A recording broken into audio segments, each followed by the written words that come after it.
So it's time to give Cookie a bath. We're gonna try the bath place they have here at the apartments. Let's check it out, Cookie.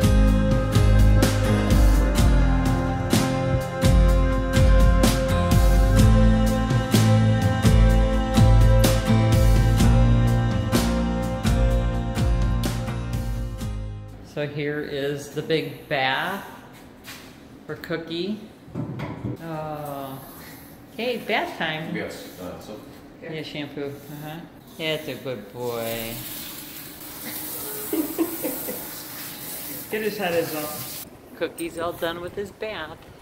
We used a dryer, but he didn't like it too much. But we're gonna take him for a walk in the sun, and that'll heat him up.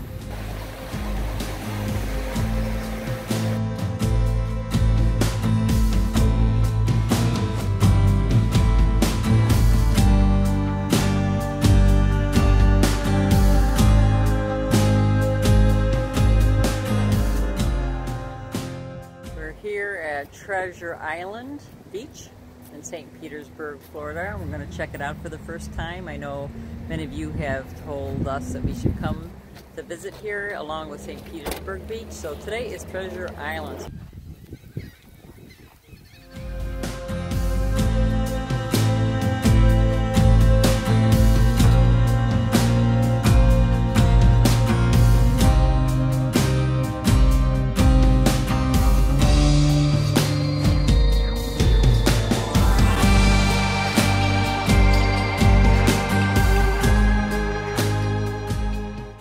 What's nice about this beach is that they have these garbage cans all the way down, and then during the day they have these tents and chairs. I don't know if you have to pay for them or how that works, because I haven't been on a beach that had this before. So let me know if you know.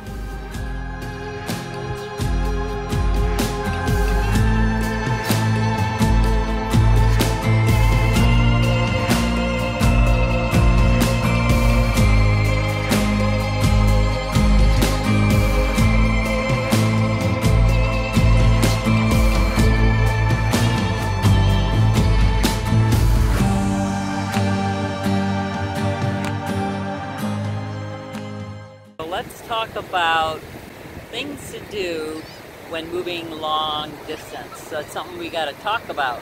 Assuming that you already have your new house or new apartment, these are the things that I think we need to put on our checklist of things to do. One, before you leave your home where you are now, make sure that you remember to cancel your utilities, your electric, your water, your gas, the insurance company. If you're going to be using the same company, let them know that you're moving. Make sure you get a quote on your new house or your renter's insurance, because many apartment complexes will make you have renter's insurance. So don't think that maybe you don't have to worry about having insurance, because most likely they're going to make you get it. That all depends on where you're going to live. One of the things we did before we left Ohio was to check what banks were in the area where we were going to move. So we opened the bank back up in Ohio, so we had it when we got down to Florida. But we moved a couple of times, once to Pensacola, and they didn't have our bank there. So I had to open a different bank. And then we moved here to St. Petersburg of Florida, and thankfully they have the banks that we have, so we're good. But when we were leaving from Ohio to Florida, we let our credit cards know, our bank know, our new address. So our debit card and credit card should have worked. No, that's not what happened. That's why I highly suggest you have some cash on you, a bit of cash for hotels, food, gas, because there could be some problem with your debit card, your bank card. Usually you don't have too much trouble with a debit card if you use your PIN. But if you're using a credit card without a PIN, then you might have some problems because of security. Sometimes it happens, sometimes it doesn't, but just in case, cash is king. So make sure you have enough to get you through your trip. So remember, when you're leaving your home back north or wherever you're coming from, you may have a few days where you don't have a home because your closing date on your house is a certain time, but you might arrive, say, down here to Florida a little bit earlier, or your move-in date for your apartment is, I don't know, on the 1st, but you'll be down here on the 25th of the month. So you have to figure out if you're going to stay with family, if you have family, if you're going to friends, or if you're going to get a hotel or an Airbnb. If you get a hotel or Airbnb, make sure you print out that confirmation reservation. Get a reservation, because so many times, especially if you have dogs, it's difficult to find a hotel at the last minute. And print it out. And the reason I say to print it out, and I know you have it on your phone and everything, but your phone can die, you could lose your phone, it could be stolen, a million other things. Having a folder with all your information on this journey and a nice notebook to keep all your notes is so important. I can't tell you how important, at least for us, it saved me. When we traveled out west, we had a reservation at this one hotel, but for some reason, the person who took the reservation on the phone did not put my name down. Can you believe it? And they did not send me a text with the confirmation number. That's the time when I made that video where I think I called it Sleeping with the Stranger. That's the time that we got checked into a hotel and we had a door between two hotel rooms with no lock at all, and there was some guy sleeping next door. I opened the door and he was sleeping on his bed, and I said, I'm not staying here with my 2 kids. I don't know who this guy is. Middle of the night coming after us. I'm sure nothing would have happened, but who knows? I don't know who this person is. Anyways, so we left and we went to the other hotel, but when we got there, they're like, we don't have a reservation for you. And thankfully, I had printed out that reservation and I had the number to show him and said, this is my reservation. He goes, well, your name's not on it. I said, here's my reservation number. So make sure you print that out. That's really important. So anything that you make reservations for, print it out. Make sure you take everybody's name, phone number that you spoke with in case there's any issues. Those notebooks really saved me quite a bit. Addresses to where you need to go. Again, I know you have all this information on your phone and computers, but you know, technology, as great as it is, it does have its downside. So write it down with pen and paper. Be safe. So let's talk about the moving company. Of course, I've talked about make sure you check reviews to make sure that there aren't any issues with the company itself. But let's say you have a reservation with your moving company, make sure that you call ahead of time, say, hey, are you coming, you know, at 8 o'clock like you said on this date? Because I can't tell you how many times, not with the moving, but just in life in general, people are like, what are you talking about? You don't have an appointment? I'm like, yeah, I do. So make sure you confirm all of your appointments, closing dates, move-in dates, triple check. So here's something that I knew but I forgot about. We moved to Pensacola. We were going to be there 1 year. So we had AT&T internet. It was the only internet and TV they had. Then we moved to St. Petersburg and they only had Frontier and Spectrum. So they did not have AT&T, but I'm under contract to pay for the full year. But you can get out of it if your new location does not have, say, AT&T, the service that I was with. So thankfully I was able to get out of that year contract and I was able to just take my stuff. I called them. They said, just take my stuff to the UPS store. I had to print out something on an email, take it to the UPS store. They packed it and shipped it back to AT&T free, and I didn't have to pay any penalty or anything like that. So I was lucky that I was able to get out of that. So keep that in mind. If you're, say, with AT&T and you move to another location and there is AT&T, then you have to go with AT&T or you have to pay a penalty. Check with your realtor when you buy the house, or check with the leasing agent at the apartment about utilities, which ones you pay, who do you have to call. Usually they give you a little pamphlet if you're going into a complex and letting you know who you should call and have that all set up.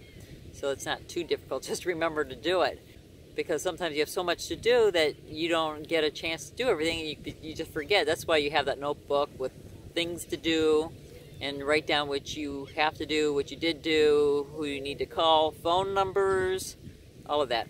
Of course, when you move to a new state, you need to register your car in that new state. You need to get car insurance in that new state, so don't forget to do that. Very important.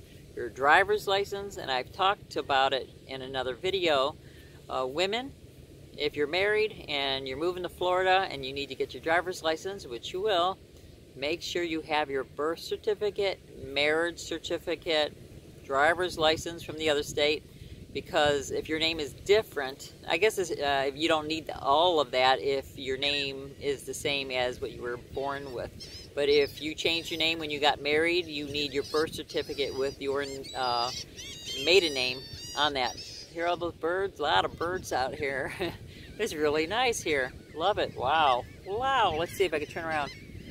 I can't like zoom in backwards when I'm recording. You see all those birds? You could hear them, that's for sure. Holy moly, let's turn. It's like that movie, The Birds. What was it, 1957, the black and white, and then they did a remake. Oh my. Anyways, back to moving. Make sure you have a good GPS and make sure you have it updated, because when you move to a new location, you might not know exactly where you are. The birds are loud. So you want to have that GPS. It's a godsend to have that GPS pointing you to the right direction, because just a paper map sometimes doesn't cut it. And sometimes your GPS is off a little bit, so keep that in mind. Don't forget to learn about the rules of the land in your new state. They could be different than your state. What's allowed, what's not allowed. Check out the road rules. I know in Florida we have a lot of U-turns. They don't have that, or at least where we lived in Ohio did not have so many U-turns. So I had to get used to that when we moved here. And if you're a homeschooler, check if your state that you're moving to is homeschool friendly and what the rules are on that. Or if you're going to send your kid to public school, make sure you check reviews and find out what you need to do to get your kid in the school, which school you're going to send your kid to.